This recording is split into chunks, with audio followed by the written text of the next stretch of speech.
თუ იარაღი გადატენილია, აი ეს წინ არის წამოსული, ამით მიხვდებით რა.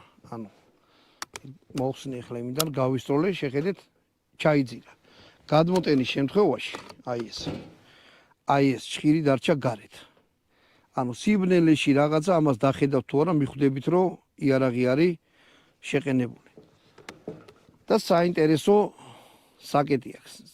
ასე ვთქვათ, სამეტაპიანი საკეტი აქვს და რა საკეთებს ეს საკეტი. თუ აქეთ მხარეს არის ბოლომდე გადმოწეული მარჯვენა მხარეს. თოფი არის სვრის და ვერც აი ამას ვერ აწევთ. თუ შუაზე დააყენებთ. თოფი არის სვრის, მაგრამ ამის აწევა შეიძლება. მაგრამ თუ ბოლომდე გადაწევთ, უკვე გაისვრის. სხვადასხვა სიტუაციები შეიძლება შეგხვდეთ რა. ამიტომ არის ეგრე გაკეთებული, რომ ძალიან ჭკვიანურად არის მოფიქრებული.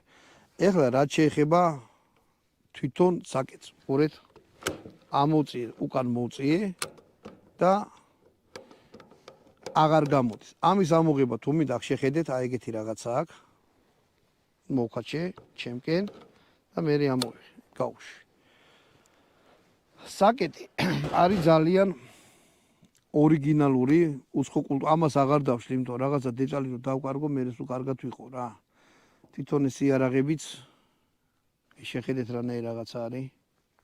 აი ეს. უკან გაკეთებაც ადვილად ხდება.